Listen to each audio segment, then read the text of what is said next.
having us out at your home, at your farm.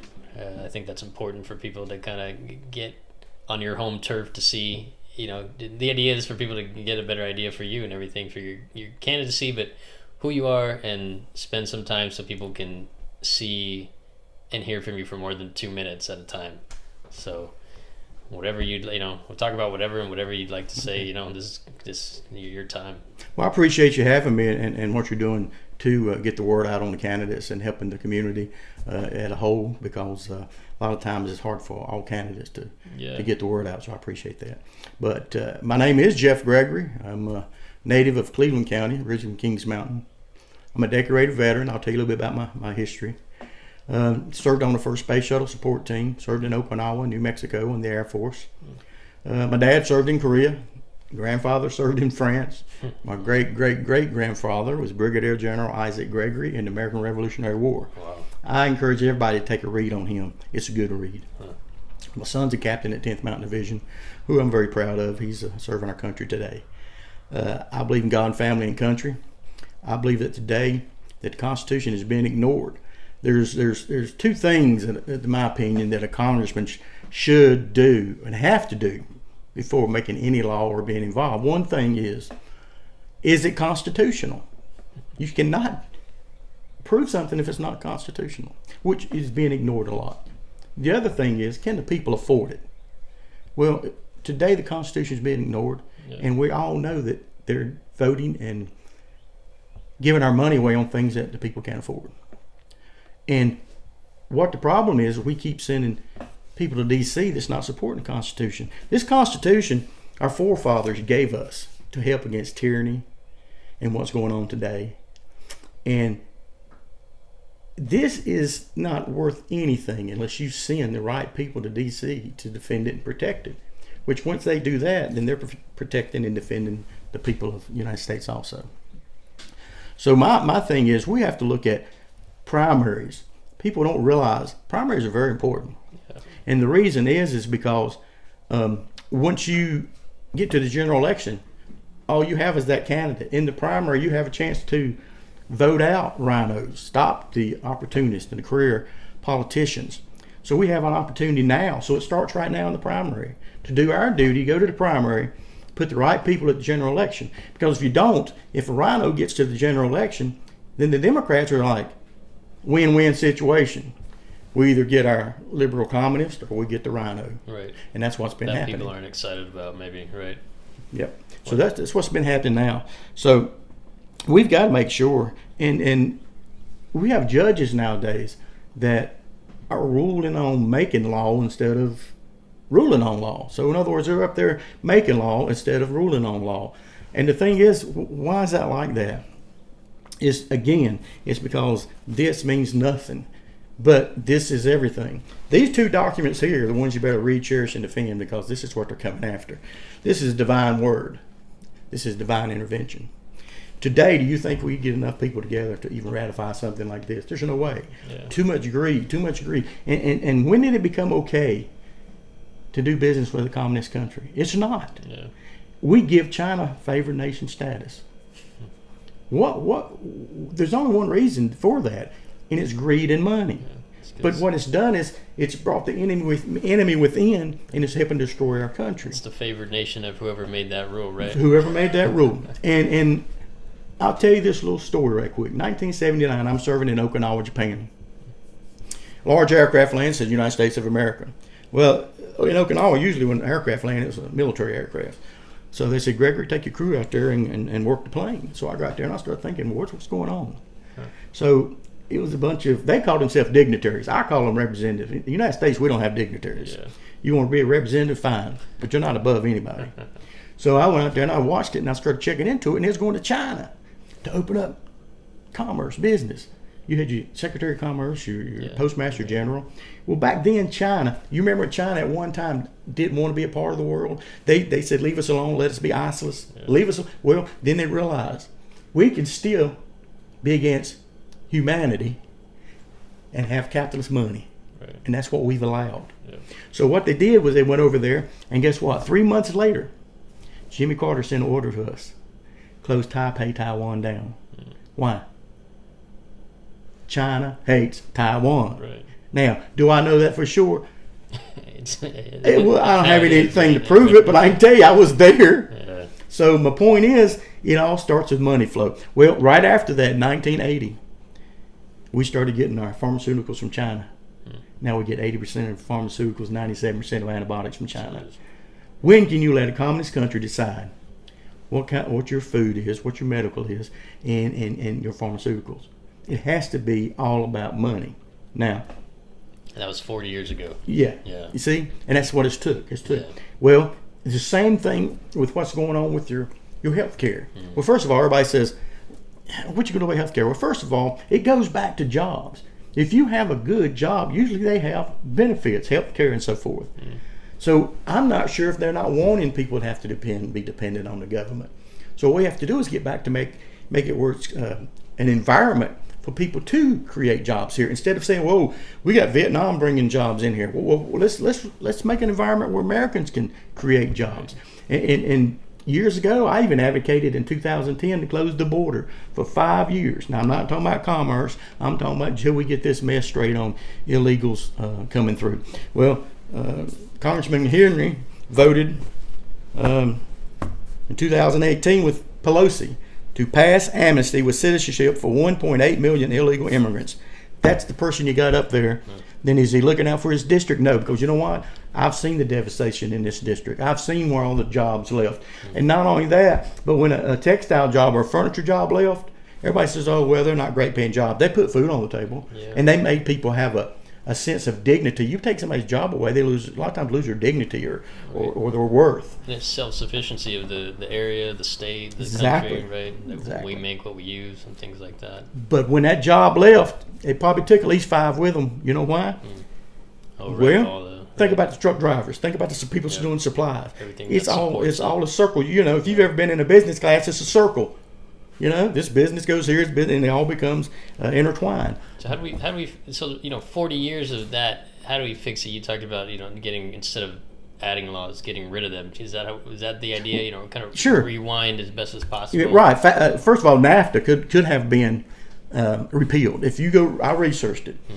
It said originally that if it's anything is devastating to an area, then it can be repealed. And for the first 5 years, all Congress had to do was go in there, review it, and repeal it. But as McHenry said in 2010, when I was with him up watching him in Caldwell County, he says it'll never happen. See, that's the problem. You don't have people representing the people. And all you have to do is go and repeal NAFTA or favored nation to China. Yeah, people are going to go, well, it's going to hurt. It's not going to hurt anybody except for the upper echelon money. It's going to put jobs right back in this area. Right. Yeah, and it's getting so bad now, I'm not sure if a lot of people want to go back to work. But my point is, these young people getting out of school, they're leaving this area because there's nothing here. Yeah. Well, we have created that environment. Well, you heard what Ross Perot said. You familiar with what he said? Yeah. With you hear that sucking sound going south, all the jobs? Yeah. Well, he was right. Yeah. Sometimes you wish people were not right, but he was right. Right. Now, same thing with health care. Are you familiar with years ago when hospitals used to be called like Kings Mountain Memorial, right. Charlotte Memorial? There was small ones, right? There's one in. And now what are they? They're big conglomerates. Right. Did you know when that happened? Yeah, there's only Novant and what's the other one here? Atrium, right? And that's about and the it. small doctors' offices can't compete. Yep. So 1973, go back and look it up, the Health Care Maintenance Act. They made it where hospitals could be profitable, pharmaceuticals could be profitable, and insurance. So basically what they've done is they've made it where profit is above health care. So what they did is then all these big conglomerates started buying these small hospitals out. Right. And then what did they do? When they did that, they made it like Walmart did the mom and pops. They put the small doctors out of business. They can't even admit you to a hospital. You have to have a hospitalist or one of their people admit you to the hospital. Yeah. When I was growing up, the local doctor, he'd admitted you, he came and saw you, he'd go back to his practice. But nowadays it's not like that. Yeah. And again, big money got involved. And what it does is the pharmacists, pharmaceuticals, determine the medicine. And then you have the insurance companies really tell the hospital Right. and Yes, the pharmacy right. both what to do. We'll pay for this Yeah, treatment. you we can't won't have this or no. treatment because we're not going to pay for it. Well, I've even been concerned about if you go to a hospital and your co-payment, they say, hey, we have an agreement with this hospital here. It's $15. Well, then when you leave, they'll send you a bill for $2,000, and the insurance company said, well, they're overcharged. Wait a minute. You said you had a deal with them. Good luck, right? You see what I'm saying? So basically, it's all about money and greed. And China has figured if you send enough money floating through the political system, Yeah. you're eventually going to get what you want. Yeah, right. So that's why we have to get the right people in Congress. And is that what it is? A lot of this message is from people not, from our representatives not being representative enough and fighting enough for the areas that you're supposed to represent. Sure. Have you not had a representative tell you before, please give me your vote. Please, I want your vote. I want to represent you. As soon as they get elected and go to D.C., they think they're your ruler. Right. Oh, yeah. And want nothing to do with you until the next election. Right. And they say, well, let me tell you what I'm going to do. Listen, I'll give you one chance. If you hadn't done anything the first term, Yeah. you don't need to be back up there. Now, I know it takes time sometimes, but when you've been there 18 years and all you're bragging about is I'm over the financial committee and America is falling down, you shouldn't be bragging about it. You should go hide and not let anybody know you're over the financial committee. Right. And if that's all you have to brag about, have you seen the film of him telling jokes with Paul Ryan? Look it up. They're sitting up there telling daddy jokes or whatever, and it doesn't make sense. And he says he's a Trump man. He's on the Trump train, right? Did you know that originally he was Jeb Bush's campaign chairman in North Carolina? They appointed him that. I got it right here. They appointed him chairman. Only time he jumped on the Trump train is when the Bush train derailed. You see what I'm saying? Yeah. That's a politician. That's not a representative. Have you heard Trump come out and endorse him? No, they know. Yeah. They know what he's like, but they're not going to go out and do anything because, he is the incumbent, and it's hard to unseat the incumbent because he got so much money behind him. You want to see how much money he's got behind him? Yeah. And did you know McHenry went overseas and called a soldier a two-bit security guard? Yeah, he went over to Iraq and called him two-bit security guard. If that don't make your blood boil, Yeah. especially being a veteran, Especially, yeah. From and it disturbs me. It disturbs me so much. Did you know that he sent one of his top staffers to China to be wined and dined? That's very common, right? Across a lot of these congressmen, right? Yeah, Across and they're all bragging areas. about it. Yeah. But then he says, "I'm holding China accountable." And did you know when his staffer got back? Did you know what he was wearing? Later, I'll show you. Just hold on. I can find it here. I'm gonna find it. Just hold on. I got a lot of pictures of him everywhere. It was a good day of sledding and snow cream. What's he wearing? Oh, it's got a nice hat. It's like it's got a star on it. It's a communist China hat. Are you sure that's a communist China? It's like a sheriff's star? Yeah, no, it's red. I've got it in color. Yeah. That's right after he come back from his. Well, that's a cool. What do you call it? Gift. It's sad. When you It's go sad. somewhere and you buy Listen, something. me being a veteran, Yeah. and if you're representing Right, me and yeah. you're wearing a communist China hat, You don't you don't need to be representing me. Yeah. You don't need to be representing America. So there's so many things on here that he's done, but my point is, being there 18 years and has nothing to show for it except for I'm chairman of the finance committee. Do you think so? Is he? He's not from here, right? Yeah, you can guess on. He is okay. Yeah. Is that just? What do you think it is? You feel like, just being, like you said, you kind of get into position and then you're separated away from the people and you just kind of forget. Sure. About After a while, roots. people start treating you above them. Again, if you see him when he shows up, and he's always young guys that's behind him. I think they want to be a part of something or, be an intern Right. and you see him running behind him. He'll tell you, I can't be at a forum. I can't be at but yet if you had $1,000 plate dinner, he'd be there. Right. See, and that's why I said money is a big thing. Yeah. Somebody said, well, we have term limits. We can vote them out. Yeah, we can, but you don't realize that he's got $4 million in the war chest. Wow. He can send all this information through the mail or flyers and just tell you what You know when they call you on the phone and ask your opinion about something, Right. they don't care. Yeah. You know what they're asking? For the donation at the end, or what? What do you think? What do you think? What do you think? Yeah. They put all these thousands of thinks together Yeah. and say, now this is who I am. That's why I don't tell them anything when they call. Yeah. All they want to know is when they send you something in the mail, say, what are you concerned about? They don't care. They want to know what you're thinking so they can say, I'm concerned about that too. But they don't do anything. And use the money to run the ads to Yeah. say, right, to position yourself as like, yeah. You know, Trump was up there, right?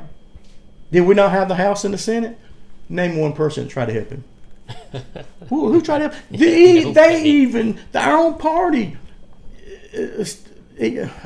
Yeah, and a lot of alienated themselves from him. You're right, and that's why the primary is important. I think especially now the primary is very important. A lot of people feel like that in the Republican Party that like, hey, we've got these. There's even the term, right? The rhinos, Republican in name only. You're there saying you're a Republican, but you're really not doing the things that we want. You're not representing us. You're not really one of us. Let me tell you, if I had a congressman, a representative, who I thought was the best to be up there for America and for my family and the future of the United States, I'd be waving the flag behind them. But as a God-fearing man, I believe in God, family, and country. I feel like it's my duty, even if I don't win, to get on the stump and say, this is what's wrong, people, and we have to come together. And if we don't come together, even if you have to, stand, even if you have to stand alone. Yeah. So you feel there's no, that's why you're running. You feel like there is not someone doing that, and you feel that it's your responsibility to get up and do that. How can I ask somebody to do something if I'm not willing? Because when I retired, when I was postmaster, you couldn't do it because of the Hatch Act. You've heard of the Hatch Act? Anyway, when you're a federal employee, you can't run for office. So I said, wait a minute. After I retired, somebody needs to run against these people. And I thought, wait a minute, I can't ask somebody else to do something. I'll do it. Yeah. Because I have enough. I've been through the government enough. I worked for Piedmont Airlines. I worked for a large chemical company years ago, BASF, before textiles started falling. I served in the country, first space shuttle support team. When in high school, I worked full time in textiles. I've seen it. I've seen what goes on. I've seen the devastation. If you haven't been in my shoes, if you haven't been in anybody's shoes, how can you decide how they should walk? Right. And that's what I'm telling people. I understand you. I have my finger on the pulse of the people. Because guess what? I am one of the forgotten Americans. And there are a lot of us out there. But a lot of people don't think there's hope. But there is hope. Yeah. Because we still have this. We still have God is sitting on the throne. We have this. But you have to send people who recognize this, will defend it, and are loyal to this. Because when you're loyal, this is our contract we gave to the government. The government only gets its power from the people, and we get ours from God. And this here is what we tell the people. When you take an oath, do you think that they really recognize an oath nowadays? The only ones they recognize an oath to the military. Yeah. We send our people overseas to defend this country, then bring some of them back and try our heroes for criminals. You can't send somebody somewhere. Talk about you talk about this. It makes me think. You said it's your great grandfather was in the Revolutionary War. Is that? Can you talk about him? Yeah, sure. Is he from around here? He was originally from the eastern part of the state, Elizabeth area, but then he ended down in South Carolina and Camden. Camden is funny. He was in Camden, then he ended up in Camden County. But if you look him up on the internet, Brigadier General Isaac Gregory. It's a great read. I mean, a great read. It tells you about how he was almost killed and how he come through it, and how he was even with. I don't know if he was with the North Carolina House or the U.S. House, but how he was in politics. He was a sheriff. Oh, he was a representative. Yeah, and he was a sheriff, and then the British left him to die, but he come to fight again, and it's very, very. Them people gave all. Yeah. When they went, they knew. First of all, they was giving anything they had. And if they had got defeated, it would have been death. Yeah. You'd have been home. Right. Now everybody goes, well, they was going against the king. Well, let me tell you something. It was tyranny. That's what we've always been fighting, tyranny. And we have let tyranny come back. And it's executive orders is one of the biggest abuses we have. Yeah. Did you know executive orders are only supposed to be used right. for the executive branch and what falls underneath it? You're not supposed to be able to give executive orders to people. We do not live by orders or decrees. We don't have a king. We live by rule of law. Yep. And the Congress has allowed the president more power than he was supposed to originally. He was given limited powers to start with. And they have let executive orders make it where he can sign a piece of paper and bypass Congress and bypass the people. And we have to stop that, because executive orders, again, was given to whatever branch falls underneath that. And the other thing, we have too many bureaucracies. You know, every time a bureaucracy is created, we lose freedoms, because what they do is they create a bureaucracy to get around the Constitution. EPA's handling that. Congress made EPA. No. They can't make law. They can only give advice to Congress. Right. But they have allowed them now to say, the CDC says, here's a mandate. EPA says you can't do this. Agriculture says the farmers have to turn the fields. They can't sell their crops. Right. We got these bureaucracies that have taken over also, because what they do is they use them bureaucracy. So I called Tom Tillis' office one day and was complaining about the Department of Defense, and they said, well, they have their own entity. No, they're not. No, they're not. Yeah. And then there were 3 branches of government, right? Isn't that what we learned? Yeah, 3 branches of government. Right, okay. And I don't want to talk to anybody that's not elected, to be honest with you. Yeah. You know, and they're making things now where, you know, well, guess what? You're going to have to talk to this department. Talk to this department. I'm talking to you. I elected you. You talk to that department. So that's what I'm telling people I'm going to do, is I'm going to represent you. Yeah. And if you got a problem, don't get me wrong. I'm not saying that I can snap my finger and change everything, but I can tell you, you have representation. Yeah. We will be heard. And if enough of us do this, we'll be back to what the founding fathers created. So how do you do that? Going into Congress, kind of what's your vision or plan for getting that done, right? You go in as one of 450 people, right? Mm-hmm. Like, how do you... You have to get like-minded people, like, for instance, Freedom Caucus and some of them people are like-minded. Right. Well, the more like-minded people you send up there, the more we're going to gravitate toward each other, and there's powers in numbers. And you're right, one person can't do it all. Right. But one person can be the catalyst. And that's what I want to be. Same thing in this area. Where's it going to start? Let it start here in District 10. Right. Let it start here. Let it start at this primary. And when we get there, if we get the right people that said, hey, I'm coming here for the same reason Jeff Gregory's coming here for, then we're going to band together and we're going to serve the people. Because, you know, just the other day they gave themselves a raise again. You know, how can somebody keep telling us that things are so bad but willing to give themselves a raise? Yeah. Now, don't get me wrong. I'm not telling you somebody don't deserve it. But what I'm saying is I'm not going up there trying to raise myself up or make myself more money. And you only want to do 2 terms, you said? Well, no more than 3. No more than 3 terms. My goal is 2. But if things are rolling and you know, in a second you don't want to. So I'd say 6 years. I told you I'll never stay past 70. Yeah. I'll be 64 in July. Okay. I'll never past that 70. There's no reason for me to stay back. But what I'd like to see is once I get out, is a young man I know that if he went to Congress, he'd be the best representative you've ever met. Ooh. My son. Oh. But I'm telling you, but the thing, what people don't do is people are gullible and they're ignorant. Yeah. Ignorant's not a bad word. Right. That just means you don't know. Right. It means you don't know. Now, so I'm asking. Are we hitting that too much? I talk fast, I know. And a lot of people tell me I talk fast. And by why, a lot of people, I mean my wife. So if I had to slow down, tell me to slow down. Oh, that's good. So okay, interesting. So you've got roots long time in the area. When you get into Congress, are there certain things like you would like to see done or grouped together with certain people to kind of? There's so much to do, right? Mm. What do you pick first? Well, first of all, we've got to make sure that people understand this is the supreme law of the land. All laws have to fall under this.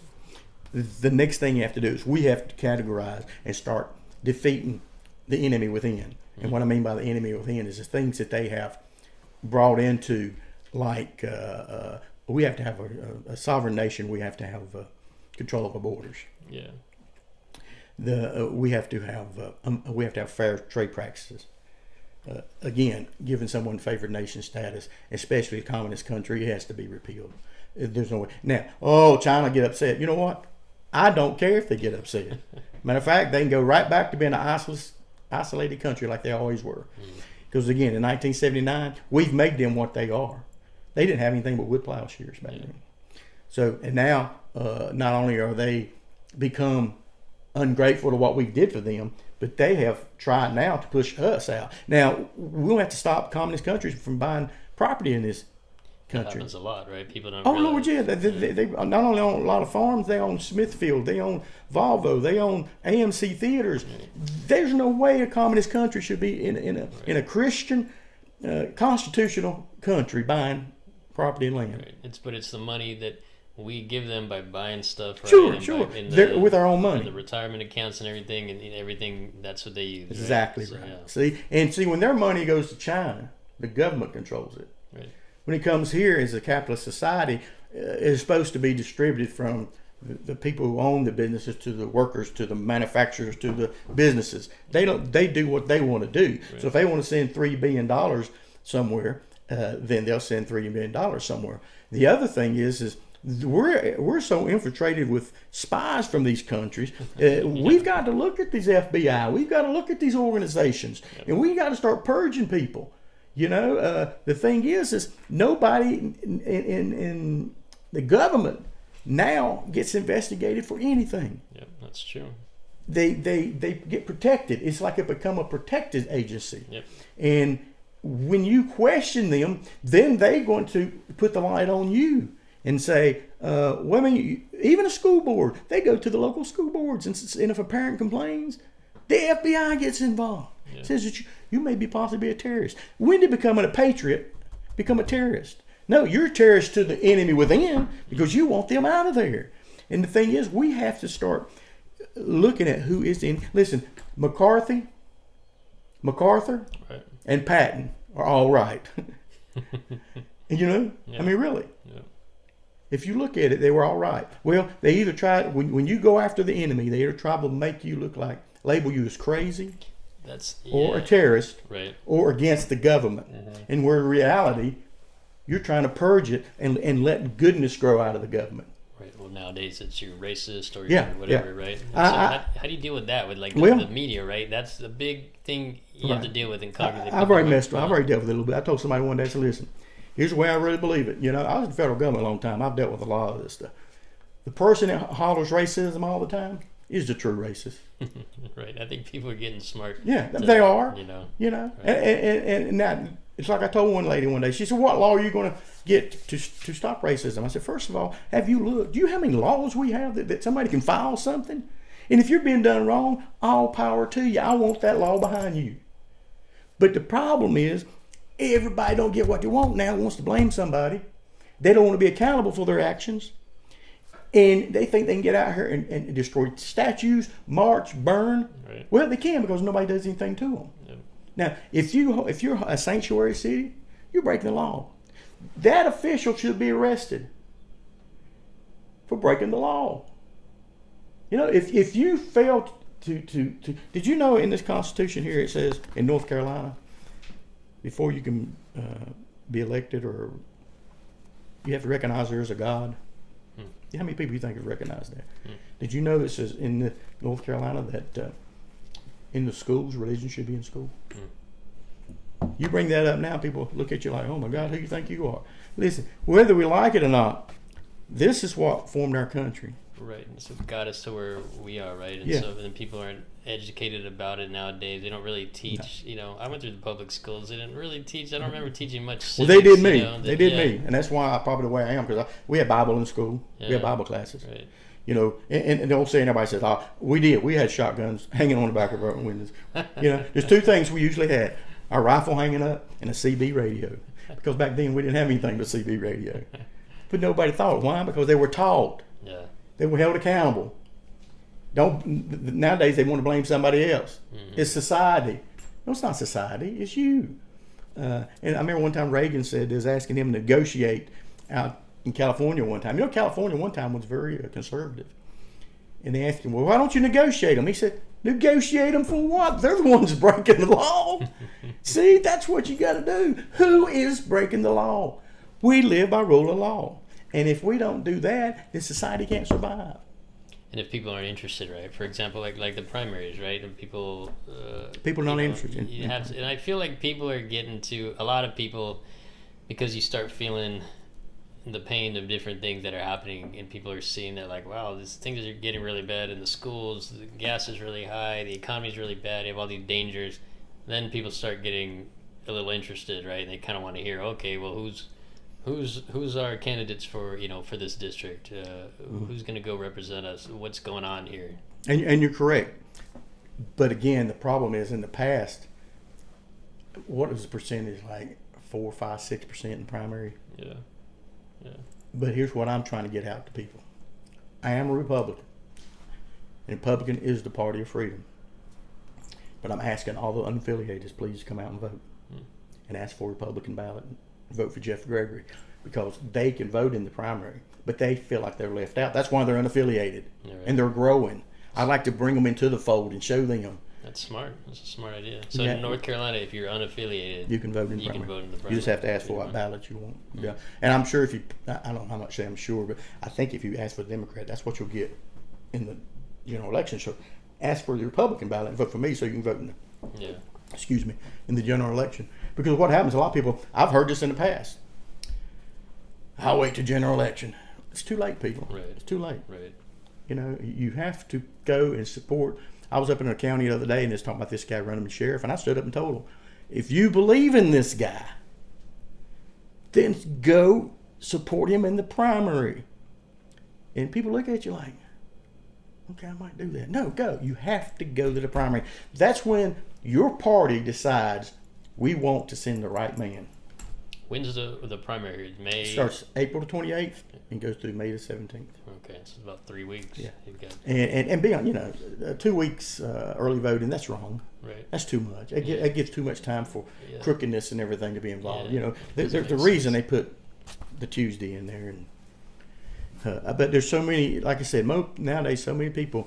What is it? 3% that is getting out there that's trying to control the nation, right? And we bow into them because we're afraid of political correctness or hurt somebody. Listen, I'm not worried about being political correctness. I'm worried about being correct. That's all. and anybody that knows me growing up, you can ask him. What you hear from Jeff Gregory is what he means. That's why I like Jesse Helm so much. Whether you like Jesse or not, what he said was what he said, and that's what I want. You tell me who you are and let me decide. Yeah, that's all I want. Yeah. And then I'll decide. But if you tell me wrong, listen, I'm burning in my collar. Right. Because I don't like to be lied to. Once a liar, always a liar. Mm. So what we got to let these politicians know is, listen, we're going to hold you accountable. That's all. And how do you hold them accountable? If they don't do their job, this is where we have to do our job. Right. If we want this to be the law of the land, we have to do our job. Come the primary, then general election, then we all unite and we tear down the communists. Because let me tell you something, there's more communists in D.C. than what people are admitting or think. And there's so much money floating through. And when you get people up in, we still have, how many people? 60? I call them political prisoners in D.C. Yeah, that's terrible. It is. Yeah. Now, whether you agree it was right or wrong, every American deserves due process. Right. And I asked somebody one time, I said, why aren't they on, what about the quick trial? What happened to a quick trial? And they said, well, when a state of emergency is created, or it's called, all of that goes away. Yeah. And I said, wait a minute, their time don't go away. Right. So that's why a lot of times they call emergency. Well, could you do something as a congressman from North Carolina, I just feel like it's interesting, the federal government has, like you said, right or wrong, whatever it is, the federal government has these people who are members of different states, right? Mm-hmm. what can the representatives of the states Well, do? You know, I okay, said, you've got our people. I sent a thing on, I don't know if it's Facebook or maybe when I was doing another program, but I said, listen, congressmen, again, like-minded congressmen, need to get together, go before a judge, present him with bring a lawyer, present that these congressmen feel that due process has not been accomplished in these people and their rights have not been given to them, Right. and get a federal judge to write a bench warrant and either arrest them people that's holding them or send U.S. Marshals in there to release them. Yeah. But Congress is not doing it. Right. I mean, Congress has the authority to use this. So all they have to do is come together and go before a judge and say, Your Honor, again, let a lawyer present it, but let the lawyer know, the judge know that he's representing Congress. Right. Because think about it. If Congress can't enforce this, Who can? who can? Right. And that's what I've been saying. This has been ignored. So it's a matter of just getting the right people in, kind of, you know, exactly taking over, Sure. getting in the positions that, getting a majority in that will take action. Like, Take there's action. some people who are in there trying to, but there's such a minority right now. Right. Yeah. But enough people running now, I hear, who say, well, I want to be a part of the constitutional establishment. Yeah. Well, if you are, then that's when you get there. This is the Constitution. And if it's been violated, and I read a lot of times in some of these statutes and stuff, they'll say Congress has the authority to enforce. But the thing is, what you got to realize is, a congressman told me one time, he says, that's not big enough political issue for me. Right. Well, the way I see it is if one individual is being denied this, that should be enough for anybody. Right.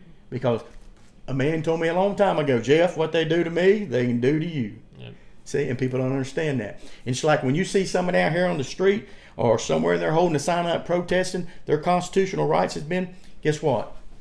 Not only are they protesting and asking for their constitutional rights, they're protesting and asking for your constitutional rights. Right. So when you see somebody doing that, they're also taking care of us. Yep. And you know, you hear people nowadays, a lot of people are embarrassed to get out there. Yeah. Right. Because they think, and again, they try to label them crazy, or try to label them, unpatriotic, or just an enemy. Right. Or people just don't want to. They don't like to make waves, Right. rock the boat. You know, people tend to be docile. And that's why we send representatives to rock the boat. Right. So we don't have to, and we shouldn't have to. Once we hear someone say what they're going to do, and we agree with them, we should expect that from them. Yeah. And if they don't do it, then I'm all for putting, not even just, listen, this ain't about Jeff Gregory. This is bigger than Jeff Gregory. You see what's going on in our country. Everybody sees what's going on in our country. You know, truckers are going to D.C., going to California, and that's good. I'm behind them. But in the long term, what is that going to get us? Right. Once they leave, listen, when you could put a fence around the people's capital and tell them they can't come in and air their grievances, something's not right. Yeah, that was pretty wild, right? You know, Yeah. and you say, well, we're afraid you come in and do something. Well, you know, you have the Capitol Police and all of them, Yeah. but you can say that anytime. I'm afraid somebody's going to come in here and do something. That's why you have... Maybe you're doing something that people are mad at you, right? Well, and not only that, that's when you have metal detectors. You've got all this other stuff. Yeah. Nobody's coming in there, Yeah. you know. So open the people's house. Let the people have their grievances. They don't want anybody to complain about anything. And that's what they're working toward. Listen, they're after us. But you know who they're after more? They're after our children. They want to indoctrinate our children, have them The next generation, right? so they won't question. Yeah. Do as you're told. When I was in school, I asked the teacher one time. I said, later on, I said, I'm sorry for being, trouble in school, mean. And she goes, nah, you was just a boy. You're just rowdy. They don't even want you to be a boy anymore. Yeah. You know, in school, we had fun. We had some times and we got paddled and we done. But guess what? When you got to put a police in school, there's a problem. Yeah. You have to put a police in social services where you're trying to help people and give them stuff that the people are paying for. There's a problem. It's a police state. Yes, it's a symptom of the culture, right? And that's Right. Because we don't hold people accountable. oh my gosh, you're yelling, you're screaming. What can I do for you? Listen, yell and scream, come back another day because we're not going to help you today. So part of what Congress does has to be to protect the culture, right? And you're right. And what you bring up, you talked about that. You said the teacher said, your little boy should be a little boy. One of the questions people ask me to ask is about what do you think about transgender people competing, like men competing in women's sports? It's wrong. Listen, again, I told you God, family, and country. My God says there's Adam and Eve, there's man and woman. And no man should be competing against a woman. You remember years ago when was it Title IX?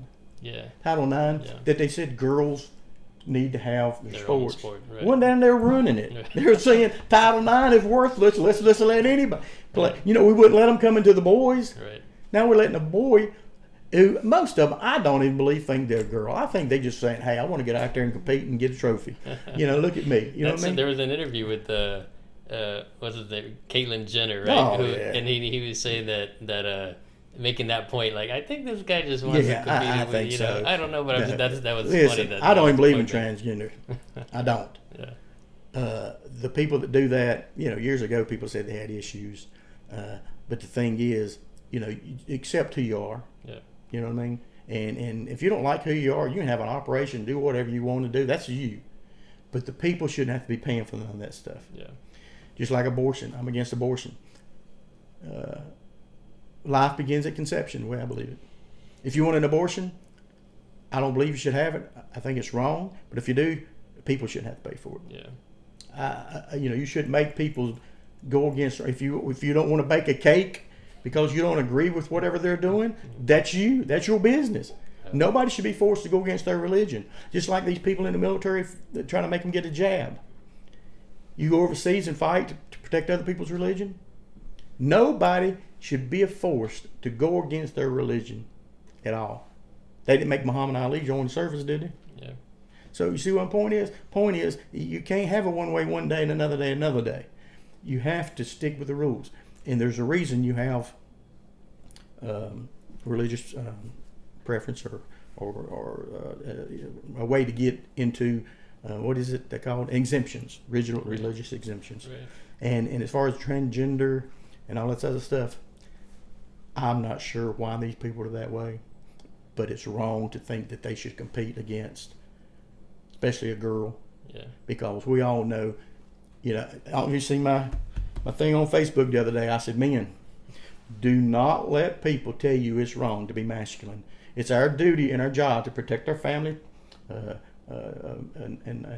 feed our family, and defend our country and serve God. Don't let nobody tell you it's wrong to be masculine. Now that doesn't mean you get out here and think that you're, the macho. I'm saying to be a man. To be a man is God has commissioned us to be men. That's what we need to be. When you're in Congress, you're going to get the interviews on TV, and they're going to try and make you feel stupid for saying things like that. Right. Sure they are. They'll look at you and say, what do you mean? And I'm asking them, what do they mean? Yeah. No, what do you mean? I know what I mean. Yeah. Tell me what you mean. Well, that's wrong to say that about an individual. Well, why is it wrong? Well, you know what? I believe biblically what I say is true. Now, you're not going to change me on that. So if you want to sit here and debate it all day long, I'll debate it with you. But you know what? You're the one with the issue because you're asking the question. I'm not asking a question. Right. You know what I mean? I have no questions. I'm as clear as can be. So my point is the problem, they get up there and they're afraid to be asked questions. First of all, I don't have to go on the TV if I don't want to. Right. All I got to do is represent the people in Congress and vote a conservative and as a God-fearing man. And I don't even have to deal with these people if I don't want to. They have to deal with me. It's like that one Marine said one time. He says, do you step at night worried about these wars and these people? He said, no, they stay up late at night worrying about me. And that's the way I feel about it. That's the attitude, right? Yeah, because listen, again, I've had an eventful life. You're not going to change me. You're not going to try to make me feel bad. You're not going to convince me otherwise than what I'm telling you. And 90% of the people in our district are conservative, God-fearing people. Yeah, I probably agree with you on everything you're saying. Yeah. And that's who I go to serve. Listen, I go with my own opinion. But when I get elected, this is not a Jeff Gregory revival. This is, I'm going to represent all the people. See, it's like we had a bunch of people here and we said, hey, you, I want you to go represent us. He's not going up there just to say what he thinks. He's going up there to represent all of us. Yeah. And that's what's happened is they forget. The two things people do. They either serve or self-serve. And they're self-serving now. You have to go serve. And if you go serve, you get a bigger blessing than you will if you go be self-serving. It's got to be tough to do. I mean, there's probably 1 million people in the district, more or less. To think you're the one guy. That's my point. You gotta. But they think they are the one guy. When they get there, it's all about me. Yeah. It's what I think. No, don't you remember those surveys you took? You know. But again, it's two things. It's serving or self-serve. Years ago, they went to serve.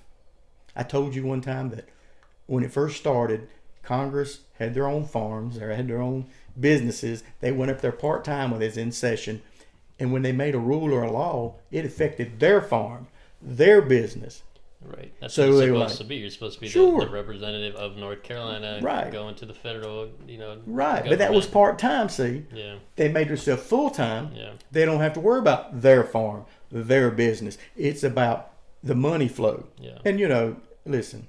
Which is substantial. They get, congressmen give people a lot of money. People sure, and the benefits is outrageous. Right. But the biggest problem is all the money flowing through the lobbyist. Yeah.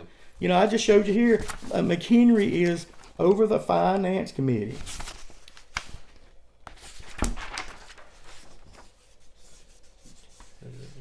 Nearly 400,000 in campaign from financial industry. So should that not be a conflict of interest? Yeah. Wait a minute. I'm making rules and law on the financial committee. If somebody gives you a big donation, you think they're doing it out of kindness in their heart. They're doing it because they want something in return. Right. It's supposed to be a donation, but it's not. Yeah. It's not. And I got more stuff. I mean, he has a 57 felon score in conservative review. I remember you showed me that. Like I said, there's just so much here. Open secrets. He got $15,000 from Pfizer. You want to know why you can't get anything done with Pfizer or these pharmaceutical companies? Look at all the people that got money through them. And it's legal. Yeah. It's, to me, immoral, but it's legal. Which is crazy. So we have to send people that's not going to... Again, people, I'm not wealthy. I'm retired. All I'm doing is look to go serve God, family, and country and make sure that America stays great for my family, my future, my son, and my grandkids, everybody in America. This district has suffered probably more than as much as anybody in America for the job losses. And you want to keep going back and saying, I'm holding China accountable? No. We have to make it to where listen, also the budget. There's the way. Listen, there's something you can do about everything. The budget. Why not just spend 90? Make it where we have to spend 90% of the budget, and every year take 10% to pay off the debt. Take it out, right? Yeah. Now you have to do some budget cuts, but cut them. There's all kind of ways, like I said. But the thing is, nobody's willing to step up to. They tell me Social Security is going to go broke. Have you ever heard that welfare is going to go broke? You ever heard all these other ages? Here's something that people's put their hard-earned money in, and you tell me it's going to go broke. Why? Because you've been using it. Yeah. If you research it, originally it was not to be used except for Social Security, and they came up and said, we're going to put it in the general fund. Well, people find these ungodly amounts of money that are just flowing in, right? And what are you going to do with it but spend it and learn, figure out how That's all they want to do, though, spend it. You have to realize when the money comes in that there's ways that they look to spend money just to spend money. Yeah. Because the old thing, I remember one time I was in the military, and so we got our budget every year in October, and somebody said, "Oh man, they're going to start doing this and doing that because if we don't spend all of our money, they won't get the same or more next year." Yeah. See? Right. It's incentivized to keep it going. And you talking about quid pro quo? You've heard of that, right? It's in Congress every day. Here's a bill. Well, I'll tell you what I'll do. I'll go with it, but you got to give me. And that's what quid pro quo is: taking something to please yourself. Right, When right. and all these bills. I'm sorry, I keep doing that. Yeah, forget about it. Those bills that come in that's got earmarks, this has to stop. Money here to this company. Well, and it's this not group, even on the whatever. headline. I mean, a bill has to stand for itself. You think in Congress you should have to read a whole bill? That Sure, you vote should. on? It should be. It should be a part of your oath. Yeah, that seems obvious, but it doesn't happen. No, right it now. doesn't. And again, they'll say the military bill of $50 billion. $50 billion. Then you start reading in there, and they've got Planned Parenthood, and they've got all this other stuff that has nothing to do with the original bill. Yeah. And that has to stop. But again, it's not. If you think you're going to elect the same people over and over and over, and it's going to stop, it's not. I mean, it's not. You've heard Einstein, all of them say that. That's insanity. It's not going to. So we've got, again, is our people has to do our job. Who's failed? We failed. We keep putting the same people in there over and over and over and over because they got the money to buy who they want you to think they are. You have. I mean, to get to Congress, Yeah. You probably have to beat Mick Henry. He's the incumbent, like you said, has the the biggest name. People know him. Yeah. He's been around and things like that. Yeah. Has the money, and you've run against him before already. So are you the best candidate? Oh yeah, there's no doubt in my mind, best candidate. The problem is it's still hard to beat him because I don't have the money, and I don't go looking for the money. Yeah. Now, if people want to send me money, you should Jeff Gregory for Congress.org, or you can send it to Jeff Gregory for Congress, 1400 Mooresboro Road, Shelby 28150.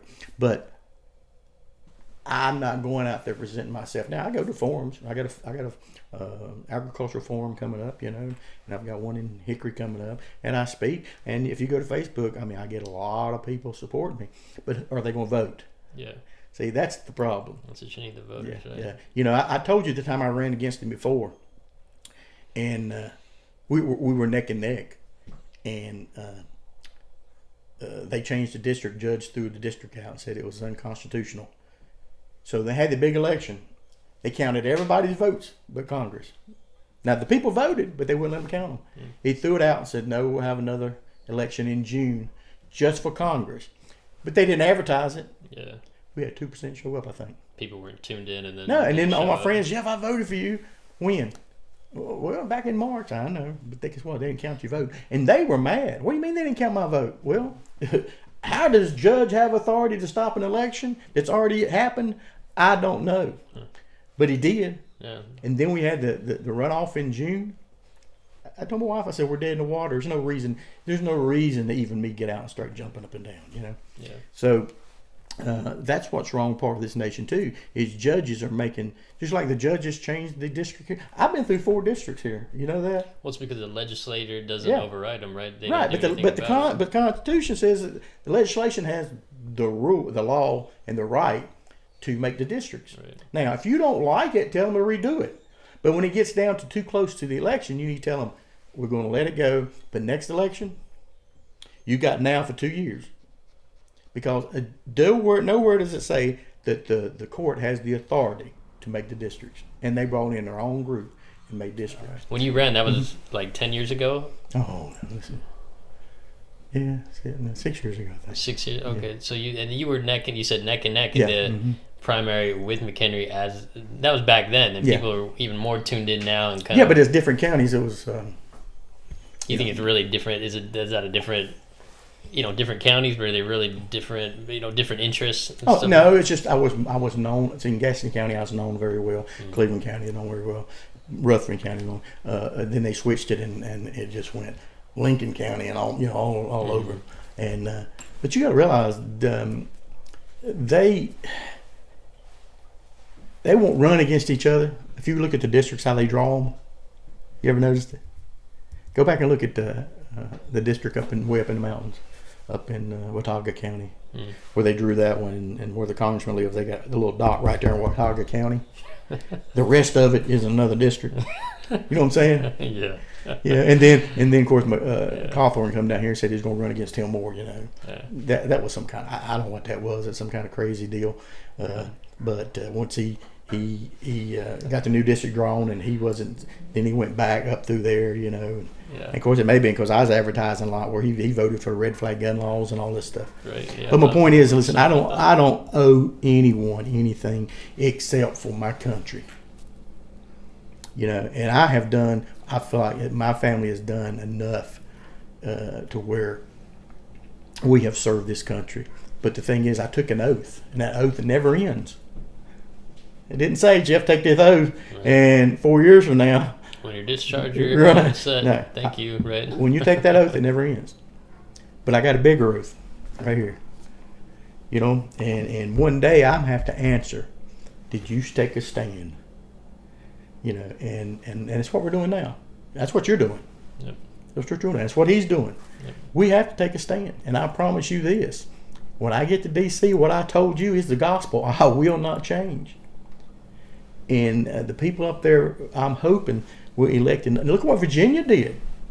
Look what the guy in New Jersey did. Yep. People were so fed up. He got rid of, I think, the number one guy in the Democratic Party. He was like the longest serving, right? And Virginia finally said, hey, Yeah. we've had enough. Yep.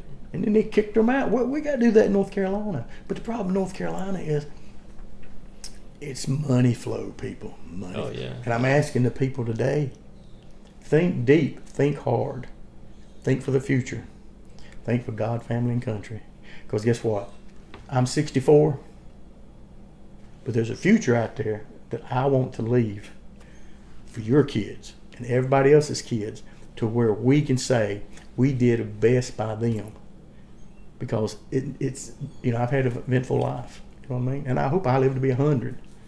But my point is, I don't have any regrets, and I'm looking to say, when I go to D.C., I'm going to put America first.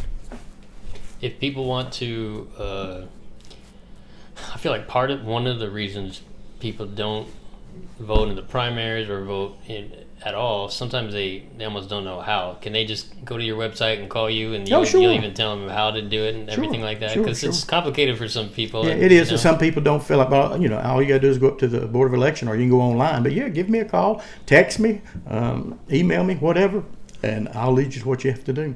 What's your website again? It's jeffgregoryforcongress.org. Okay. Or jeffgregoryforcongress@yahoo.com. For spelled out like Jeff, F-O-R, yeah. And of course, you know, Jeff Gregory for Congress on Facebook. And I encourage everybody to read my Facebook stuff. You'll see what I say. I'm very passionate about what I say. I think people get, and this is why I wanted to do this. You know, there's going to be ads. People might, you know, people who are very engaged might see you speak, and other candidates speak at different events, very short amount of time. But I wanted to do this long format because people get a sense for the person. And I think people get a sense from you that exactly that, like you said, you're you. When you go to Congress, you're going to continue to be you, and you know, believe in what you believe, and do all the things that that you talked about today. So I think that's important for people to be able to get that time to see that. You know, this is about an hour, and you get an idea for somebody after that amount of time. Yeah, and I thank you for what you did. Yeah, or what you're doing. No, thank you. No, thanks again. I guess we'll wrap it up. We're probably about